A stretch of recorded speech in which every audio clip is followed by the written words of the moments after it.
ये तस्वीरों को आप ज़रा गौर से देखें। ये एक्चुअली इस मुल्क के इंटेलेक्चुअल्स हैं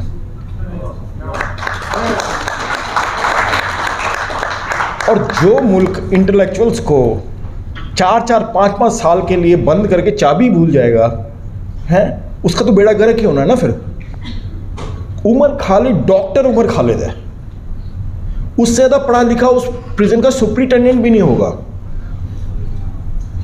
हमने अपने यहाँ ये माहौल बना दिया और इतने सारे लोग बैठे। सबसे पहली बात तो जो लोग अंदर हैं उनकी फैमिली यहाँ पे बैठी हुई है और मैं कलेक्टिवली सबसे बोलता हूँ कि हम शर्मिंदा हैं कि इस मुल्क को इस मकाम पे लेके आ गए हैं कि जहाँ पे डॉक्टर्स, पीएचडी स्कॉलर्स जेल में बंद हैं और कोर्ट उनकी बात ही नहीं सुन रहा।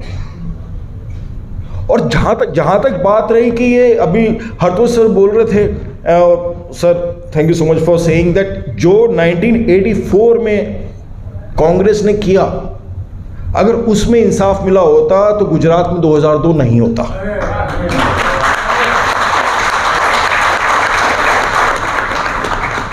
और कुछ भी भाषा, और ये प्रोजेक्ट जो है ना, ये मतलब ये हिंदुस्तान को डिवाइड करने का जो प्रोजेक्ट है, ये को अभी थोड़ी आया 2014 में। 2014 में तो वो बंदा आया जो बायोलॉजिकल ही नहीं है, वो बायोलॉजिकल नहीं है लेकिन वो डायबोलिकल जरूर है। और वो बंदा, सर ने बिल्कुल सही बोला और दिग्विजय सर ने भी ये बात करी कि this guy is a reflection of who we actually are, right. और इन दैट सेंस मैं पर्सनली सोचता हूं कि ये जो गवर्नमेंट इनकी चल रही है, 2014 में जब ये आए, this was perhaps the truly representative government of this country, because ये सांप हमारे घरों में बैठे हुए हैं। आप अपने घरों में, और ज़्यादातर ये ऐप मर्दों के ही होते हैं, ठीक है, बिगेटरी का जो ऐप है मर्दों का ही होता है। अब उन्होंने आपके घरों में आपके चाचे, ताए या मामे, शामे, वो आपको शुरू से ही जो बकवास होता है, कुणाल भी बोल रहा था कि 10 साल की उम्र में उसको वो फिल्म देखने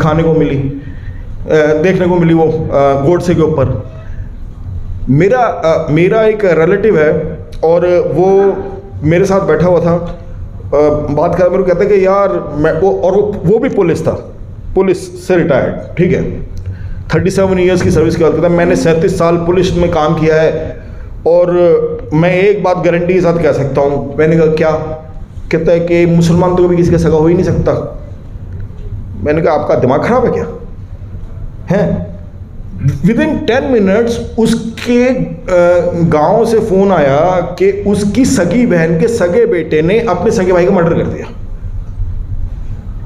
तो मैंने कहा यार अभी आप कह रहे थे आपको तो ये नहीं पता आपकी सगी बहन का सगा बेटा अपने सगे भाई का सगा है। तो ये जो नैरेटिव जो बनता है ना हमारे यहाँ पे, और ये बहुत इंपॉर्टेंट है कि हम सब लोगों को जब भी ये बिगेटरी की बकवास सुनने को मिले, हमें वहीं पे उसको चैलेंज करना है और वहीं पे उसको बोलना है, you can't say this in front of me. अब जो हमारी फैमिलीज में, चाहे हम बाप हो या कोई भी हो हैं, उनकी रिस्पेक्ट के चक्कर में उनकी बकवास सुनते रहते हैं। इन लोगों ने बोला, इन लोगों ने सिर्फ घर में नहीं बोला, बाहर भी बोला। देख लो क्या हो रहा है। लेकिन सबसे एनकरेजिंग बात यह है, और उमर के फादर ने भी बोला कि इनकी हिम्मत नहीं टूटी है और इनसे हम लोग जो बाहर है उनको हिम्मत मिलती है। और वो दिग्विजय सिंह जी भी बोल रहे थे यहाँ पे कि हम लोग ओपन प्रिजन में हैं। बिल्कुल सच बात है। हर रोज हमको ये सोचना पड़ता है कि यार ये ट्वीट करूं तो कुछ होगा तो नहीं, ये बोल दूं तो कोई कुछ होगा नहीं। अभी कुणाल बोल रहा है कि धमकी आ जाती है, ऑडिटोरियम जला देंगे, और जो ये धमकी दे रहा है ना उसके पास कसम से माचिस होगी भी नहीं, उसके पास होगी भी नहीं है। लेकिन माहौल ये, और उसको सेलिब्रेट करें। इस मुल्क में हालत ये हो गई है दोस्तों, और ये हम सबको सोचने की बात है कि हम सब के सब उतने हिंदुस्तानी हैं जितने ये आरएसएस वाले हैं। हम शायद उससे ज़्यादा है, वो तो है ही नहीं यार, उन्होंने तो अपने तिरंगा नहीं लहराया यार। और हम सबको हमने यहाँ पे हालत ये कर दी है कि आज की तारीख में औरतें सेफ नहीं है और रेपिस्ट को तिरंगा पहनाते हैं और उसको पार्टी में शामिल कर लेते हैं। शर्म नहीं आनी चाहिए हमें एज ए सोसाइटी? जो खुले में कोई बोल रहा है देश के गद्दारों को गोली मारो सालों को, अबे गद्दार तो तुम हो। इनको शर्म नहीं आती और फिर उसके बाद डिनाई भी करता मैंने ऐसा बोला ही नहीं है। एक वो कपिल मिश्रा, उसकी बयान हुई, उसको सुन के जो है मतलब इतना जहर कहां से आता है? ये एक बीजेपी जो है ना, एक साइकोलॉजिकल डिसऑर्डर है।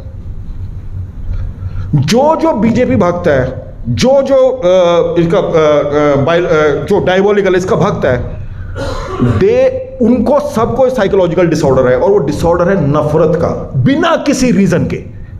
और अगर हम जितने लोग यहाँ पे बैठे हैं अगर इस मुल्क से प्यार करते हैं, अगर इसको एक मॉडर्न कंट्री बनाना चाहते हैं, तो और जो बच्चे आ रहे हैं यहाँ पे इस कंट्री में पैदा होंगे, उनके लिए हमें क्या मुल्क छोड़ के जाना है, हमें ये बात सोचनी है। और हम नहीं चाहते कि आइंदा कोई भी किसी भी बच्चे की तस्वीर जो पढ़ लिखे यहाँ लगे।